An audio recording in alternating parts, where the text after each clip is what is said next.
Hello my dear students, dear Khan sir के इस YouTube platform पर आप सबका स्वागत है। और लोकोत्ती का भाग 14। और खुशखबरी वाली बात तो यह है कि इसके बाद बस आखिरी भाग और बचा है, लोकोत्तियाँ खत्म। ओके, तो खुश हो जाइए क्योंकि एंडिंग पे चल रहे हैं हम लोग। ये सेकंड लास्ट है, इसके बाद लास्ट लोकोत्तियाँ ऑफ। ओके बेटा, चलो आप सबको जय हिंद, वंदे मातरम, सलाम, नमस्ते, सत श्री अकाल, आदाब, गुड मॉर्निंग। आइए स्टार्ट करते हैं भाग 14। लोकोक्तियों की सीरीज चल रही है हमारी बेटा, भाग 14 है ना। देखिए, रस्सी जल गई पर ऐंठ ना गई। रस्सी जल गई पर ऐंठ ना गई। ऐंठ का मतलब समझते हैं? अकड़, अकड़, अकड़ता है ना कोई आदमी, वो। हाँ, तो वही है, रस्सी जल गई पर ऐंठ ना गई, मतलब सब कुछ उसका क्या हो गया, बर्बाद हो गया, बर्बाद, खल्लास। लेकिन उसकी सेखी अब भी नहीं गई है ना, किंतु सेखी अब भी नहीं गई। किंतु सेखी अब भी वही है उसकी जैसी पहले थी। ठीक है, तो रस्सी जल गई पर ऐंठ ना गई, सब बर्बाद हो गया किंतु सेखी अब भी ना गई। सेखी समझते हो ना? हाँ वही, ठीक है। राम की माया कहीं धूप कहीं छाया। अब सब जानते ही हैं आप लोग, कहीं धूप होती है तो कहीं छाया होती है। मतलब सुख दुख जो है ना, ईश्वर के इच्छा अनुसार सर्वत्र सब जगह होते हैं भाई, है ना। ऐसा नहीं है कि हमारे ही पास है, कि किसी खास आदमी के पास होता है। वो सब जगह धूप और छाँव जैसे आती जाती रहती है ना, ऐसे सुख दुख भी आते जाते रहते हैं। ईश्वर की इच्छा अनुसार सुख दुख सर्वत्र है, सब जगह है, दुनिया में सब जगह है। ठीक है, लगा तो तीर नहीं तो तुक्का। जैसे कि उदाहरण के लिए कि कोई लड़का जो है एग्जाम में तुक्का लगा के आया, मान लो कोई प्रश्न उसको नहीं आता था, उसका तुक्का लगा के आ गया और वो योग से सही निकल गया, तो अरे मैं तो पढ़ के गया था, काय का तुक्का, ऐसा इसको बोलते हैं। तो लग गया तो क्या बोल रहा है वो, तीर।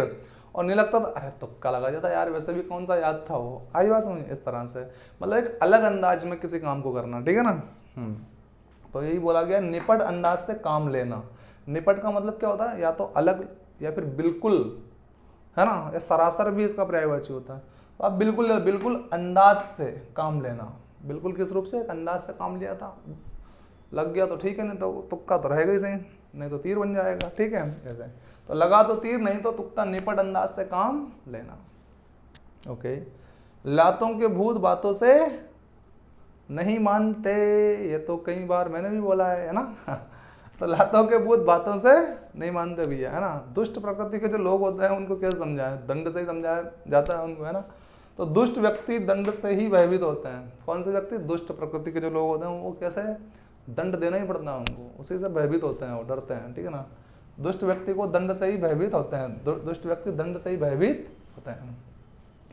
लिखित सुधाकर और लिखिका राहु, मतलब लिखित सुधाकर का मतलब, सुधाकर मतलब चंद्रमा है, वैसा अच्छा व्यक्ति है, वो गुणी व्यक्ति है, लेकिन दुर्भाग्यवश राहु लगा रहता है उसके पीछे, मतलब हमेशा हानि उठानी पड़ती है उसको, है ना, ऐसा। तो कोई अच्छी उपलब्धि लायक तो है वो, कोई अच्छी उपलब्धि लायक, अच्छी उपलब्धि हासिल कर सकता है वो, लायक हो, किंतु दुर्भाग्यवश नुकसान उठाए वो। लेकिन मिसफॉर्चुनिटी ऐसी है उसकी, दुर्भाग्य से, कि वो हमेशा नुकसान उठाता है ना। तो कोई अच्छी उपलब्धि लायक हो किंतु दुर्भाग्यवश नुकसान उठाए, उसको बोलते हैं क्या? लिखित न तो सुधाकर है, लेकिन लिखिगा कौन? राहु। ठीक है, लिखिगा राहु। लेना एक न देना दो, बिना मतलब कुछ नहीं करना। कई बार ऐसा होता है, वो आता है ना एक, कौन, साड़ी बेचने वाला या चटाई बेचने वाला, गाँव में देखा होगा आप लोगों ने, तो बहुत सारी महिलाएं इकट्ठा हो जाती है, बेचारे का सारा खुलवा लेती है वो दुकान उसकी, है कि नहीं। और फिर भैया ये कितने का है, वो कितने का है, ये वो, आखिरी में जाके सब अपने अपने हिसाब से पल्ला झाड़ के और चली जाती है ना। तो बेचारा दुखी मन से कहता है, लेना एक ना देना दो, बिना मतलब से ही इतना दुकान खुलवाई मेरी, है क्या नहीं। ये तो लेना एक ना देना दो, समझ में आ गया आपको? हाँ, बिना मतलब कुछ नहीं करना, बिना मतलब कुछ नहीं, कुछ करना तो है नहीं, लेना देना तो है नहीं इनको, फिर भी दे बत्ती, ला भैया ये बताना, ला भैया वो बताना, ऐसा। तो बिना मतलब कुछ नहीं करना। और विनाश काले विपरीत बुद्धि, विनाश काले विपरीत बुद्धि, विनाश काले विपरीत बुद्धि, है ना। बुरा समय आने पर व्यक्ति की मति क्या हो जाती है बेटा? भ्रष्ट हो जाती है, भ्रष्ट, भ्रष्ट। मतलब जब मृत्यु निकट आ जाती है, ऐसा मान लो, है ना, तब उसकी मति क्या हो जाती है? भ्रष्ट हो जाती है ना। मुसीबत आने पर, बुरा समय आने पर व्यक्ति की मति क्या हो जाती है? भ्रष्ट हो जाती है, भ्रष्ट भ्रष्ट, काम नहीं करती वो, खत्म सिंह हो जाता है वो। विष दे पर विश्वास न दे, किसी को भी याद रखना इस बात को। विष दे दो लेकिन विश्वास नहीं देना चाहिए, है ना। तो ये चीज़ें बहुत महत्वपूर्ण है भाई, क्योंकि विश्वास में जैसे मरता है ना आदमी तड़प तड़प के, वो विष से नहीं मरता है, विष में एक दिन में खत्म हो जाता है, विश्वास में कई बार विश्वासघात होता है उसके बाद, है ना। विष दे पर विश्वास न दे, किसी के साथ विश्वासघात करने की अपेक्षा जहर देना अच्छा है। विश्वासघात करने से अच्छा क्या माना गया है, जहर दे दो तो एक ही बार में खत्म तो हो जाएगा, है कि नहीं, ऐसे है। पर लेकिन विश्वास नहीं देना, तो विष दे पर विश्वास न दे। 70 चूहे खाकर बिल्ली कहाँ चली, हज को चली। 70 चूहे खाकर बिल्ली हज को चली, चली हज को। मतलब आपने क्या करा, अत्यधिक पाप करने के बाद दिखावटी भक्ति कर रहे हैं आप, हज पे जा रहे हो ना, तो भक्ति करने जा रहे हो मतलब, और उससे पहले कई सारे क्या कर चुके हैं आप, पाप, है ना। तो फिर अत्यधिक पाप करने के बाद दिखावटी भक्ति करना, उसको बोलते हैं क्या, 70 चूहे खाकर बिल्ली हज को चली। सहज पके सो मीठा होए, ये बहुत गजब की बात है। सीताफल का सीजन चल रहा है, आपको मालूम होगा, और आपने खाया होगा जो डालपक होता है ना, डालपक, कोई तोड़ नहीं भाई, है ना, मतलब मस्त लगता है यार, है का नहीं। और एक अपन जो पकाते हैं उतना मजा नहीं आता, ठीक है। तो इसलिए सहज पका सो मीठा, सहज जो समय लेकर, भले टाइम लगाता है वो, लेकिन टाइम लगने के बाद जब मिठास आती है ना उसमें, तो कोई तोड़ नहीं, सो मीठा हो जाए वो, है ना। तो भले आप काम कोई भी कर रहे हो, समय ले लो, कोई दिक्कत नहीं, ज़्यादा समय ले लो उसमें, लेकिन काम माइंड ब्लोइंग होना चाहिए, मस्त वाला होना चाहिए, है ना। यस, तो सहज पके सो मीठा होए, मतलब पर्याप्त समय लेकर किया जाने वाला कार्य अच्छा होता है भाई। समय ले लो, कोई दिक्कत नहीं है, लेकिन उस पर बेहतरीन तरह से काम होना चाहिए आपका, है ना। ये तो सहज पके सो मीठा होए, पर्याप्त समय लेकर किया जाने वाला कार्य अच्छा होता है। सावधान 22 पंसेरी, 22 पसेरी, सावधान। मूर्ख व्यक्ति के लिए अच्छा बुरा कुछ नहीं होता, सब एक जैसा होता है भाई, ठीक है, इसका मतलब ये है। तो अज्ञानी व्यक्ति के लिए अच्छा बुरा सभी एक जैसा होता है। ज्ञान तो है ही नहीं, तो वो पता चले कि ये अच्छा है कि ये बुरा है, अज्ञानी है ना वो। इसलिए सावधान कैसा है, सब चावल एक ही पसेरी है, उसके लिए 22 पसेरी है वो, ठीक है ना। सावधान 22 पसेरी, अज्ञानी व्यक्ति के लिए अच्छा बुरा सभी एक जैसा होता है।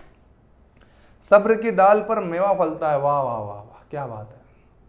सबर, इसलिए कहते हैं सबर भाई, सबर सबर सबर, क्योंकि उस पर क्या पकता है, उस डाल पर मेवा पकता है, मेवा क्या पकता है बेटा, मेवा पकता है। संतोष से लाभ होता है, कुल मिलाकर बात यह है, संतोष से क्या होता है, लाभ, संतोष से लाभ होता है। समय पाए तरुवर फले, समय पाए और तरुवर फले, सबको मालूम है कि एक निश्चित समय पर ही फल आते हैं तरु में, वृक्ष में, भाई उसका समय हो जाता है और वो फल देना चालू कर देता है। आम आता है, मालूम है, निश्चित समय है उसका, है ना। तो कोई भी फल एक निश्चित समय पर ही आता है पेड़ों में, है ना। तो इसी तरह कहा गया, प्रत्येक काम एक निर्दिष्ट समय पर ही होता है, निश्चित समय पर ही फल आते हैं। इसी तरह से प्रत्येक काम का क्या एक समय होता है, उस समय पर अगर वो हो जाए तो बहुत अच्छी बात है ना, ये चीज़ है। तो प्रत्येक काम एक निर्दिष्ट समय पर ही होता है, इसको बोलते हैं समय पाए तरुवर फले, ठीक। सावन के अंधे को हरा ही हरा दिखता है भाई, क्या दिखता है, सावन, अगर कोई आदमी सावन में अंधा हो गया है ना, तो हरियाली के टाइम पे वो अंधा हुआ है, तो हमेशा वो अब अंधेपन में क्या, अरे क्या दुनिया कितनी हरियाली होती है दुनिया में, ओह मजे आ गए, मजे आते थे यार, एक जमाना था ये, तो ऐसा। इसी प्रकार से जो सुख सुविधाओं में पला बड़ा बच्चा होता है ना, ये व्यक्ति होता है, उसे कष्ट की परिभाषा नहीं पता होती है कि भाई कष्ट होता है क्या है ना। उसके लिए सब दूर सुखी सुख रहता है, क्या अरे हमारे यहाँ सुख है तो सब दूर सुखी सुख है ना, यह है। तो सुख सुविधाओं में पले बड़े व्यक्ति को संसार में कोई कष्ट दिखाई नहीं देता, संसार में कोई कष्ट दिखाई नहीं देता, क्योंकि वो पला ही बड़ा इस जगह पे है ना, उसके लिए कोई कष्ट है ही नहीं, ऐसा।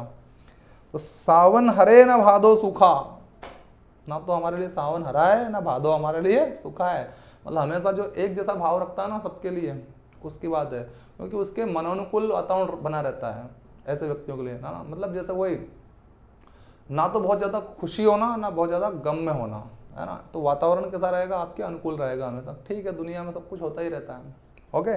तो हमेशा मनोनुकूल वातावरण रहना, मनोनुकूल, मन के अनुकूल वातावरण रहना, उसको बोलते हैं सावन हरे न भादो सूखा, एक समान मतलब, ठीक है ना। तो बच्चों भाग 14 ख़त्म है आपके सामने, और बहुत जल्दी हम लेके आ रहे हैं आपके लिए अगले सेशन में भाग 15। बने रहिए, लाइक करते रहिए, शेयर करते रहिए और देखते रहिए। Take care, good day.